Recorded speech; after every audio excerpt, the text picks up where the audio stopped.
দেশের দায়িত্ব নিয়েছেন, দিন তিনবার দেশের দায়িত্ব পালন করেছেন এবং প্রতিবারই তিনি তার দায়িত্বে যেমন পালন করেছেন, পাশাপাশি গণতন্ত্র পুনরুদ্ধারে তিনি আপোষহীনভাবেই সবসময়ের জন্য তার অবস্থান, দৃঢ় অবস্থান তিনি জানান দিয়েছেন।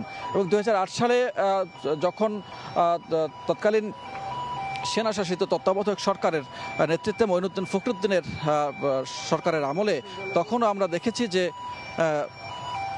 যখন দুই নেত্রীকে কারা অন্তরীণ করা হয়েছে, তাকে বিদেশে যাওয়ার জন্য যখন চাপ প্রয়োগ করা হয়েছিল, তিনি সেই চাপের কাছে মাথা নত করেননি।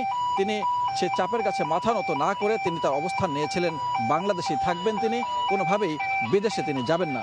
এবং তার সেই দৃঢ় অবস্থানে দেখা গেছে তার পরের বছরই একটি নির্বাচন অনুষ্ঠিত হয় এবং তখন গণতান্ত্রিক প্রক্রিয়ার ধারা আবার পুনরুদ্ধার হয়। এবং একই রকমভাবে দেখা গেছে যে 91-এর যে নির্বাচন, সেই নির্বাচনে তিনি নিরঙ্কুশ বিজয় লাভ করেছিলেন এবং 90-এর যে স্বৈরশাসক পতনের আন্দোলন, সেই আন্দোলনেও তিনি ভূমিকা পালন করেছিলেন। এরকম একটি বর্ণাঢ্য রাজনৈতিক ক্যারিয়ারে তিনি তার 79 বছর বয়স তিনি পার করেছেন। তিনি শহীদ রাষ্ট্রপতি জিয়াউর রহমানের স্ত্রী এবং শহীদ রাষ্ট্রপতি জিয়াউর রহমান তার মৃত্যুর পরে এই দলের কর্ণধার হিসেবে তিনি হাল ধরেছিলেন এবং দলকে টেনে নিয়ে গেছেন এক অনন্য উচ্চতায়। এবং সেই উচ্চতার ফলেই দীর্ঘ দিন মানুষের ভালোবাসায় সিক্ত হয়েছেন এবং এখন আপনি দেখতে পাচ্ছেন যে সেই ভালোবাসার প্রতিদান দিতে দেখতে পাচ্ছে যে হাজার হাজার নেতাকর্মী তারা রাস্তার দুই পাশে দাঁড়িয়ে আছে।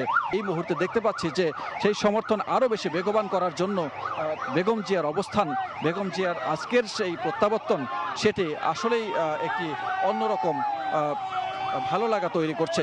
এবং নেতাকর্মীদের মধ্যে আপনি দেখতে পাচ্ছেন যে তাদের চোখে মুখে উচ্ছ্বাস, উৎসবের আবেশ, তাদের শক্তির সঞ্চার করেছে যেন বেগম জিয়ার এই প্রত্যাবর্তন। এবং এই মুহূর্তে বেগম জিয়ার গাড়ি বহরটি জসিমউদ্দিন হয়ে বিমানবন্দরের দিকে যাচ্ছে এবং বিমানবন্দরের পাশ থেকে এটি রেডিসন হয়ে সেটি চলে যাবে গুলশানের দিকে এবং গুলশানের ফিরোজায় অবস্থান করছে সেখানের আরও হাজার হাজার নেতাকর্মী। অর্থাৎ যতদূর চোখ যায় ততদূর আপনি দেখতে পাবেন ঢাকা এবং ঢাকার আশপাশ এবং সারা দেশ থেকে আসা নেতাকর্মীদের ভিড়। এবং সেই নেতাকর্মীরা তারা জানান দিচ্ছেন যে তারা তাদের নেত্রীকে ভালোবাসেন, তারা তাদের প্রিয় নেত্রীকে ভালোবাসেন বলেই তারা ছুটে এসেছেন এবং এই রোদ উপেক্ষা করে অবস্থান করছেন। একটু এর ফাঁকে একটু জানিয়ে রাখতে চাই, বেগম জিয়ার যে 37টি মামলা রয়েছে, সেই 37টি মামলার মধ্যে অন্যতম বেশ কয়েকটি মামলার, সেই মামলার মধ্যে 2টি মামলা সবচেয়ে বেশি আলোচিত এবং 2টি মামলা সবচেয়ে আলোচিত। সেই 2টি মামলার জিয়া অরফান্স ট্রাস্ট দুর্নীতি মামলা এবং জিয়া চ্যারিটেবল ট্রাস্ট দুর্নীতি মামলা। এই 2টি মামলা তাকে সাজা কাটতে হয়েছে, যে কারণেই এই 2টি মামলা বেশ আলোচিত, সমালোচিত এবং বারবারই প্রশ্নবিদ্ধ বটে। এবং দুর্নীতির জন্যই তাকে দুর্নীতির জন্য এই মামলা দেওয়া হয়েছিল এবং যে মামলাগুলো দেওয়ার ফলে তাকে সাজা কাটতে হয়েছিল এবং বারবারই তাকে হাজিরা দিতে হয়েছিল আদালতে। এবং আলাদা যে আদালত নাজিমউদ্দিন রোডে, সেই আদালতে 2008 সালে তিনি প্রথম হাজিরা দিতে হয়েছে। এবং করোনার সময়ে তার এই অসুস্থতার মধ্যে তিনি একরকম গৃহবন্দী অবস্থায় ছিলেন।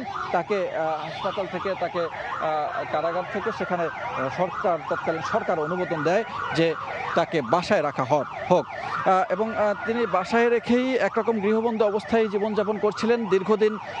এই তার এরকম একটি অবস্থায় তার ছোট ছেলে আরাফাত রহমান কোকো, তার মৃত্যু হয় এবং একদিকে তার বড় ছেলে তিনি তারেক রহমান লন্ডনে অবস্থান করছিলেন, আরাফাত রহমান কোকো তিনি মৃত্যুবরণ করেছেন।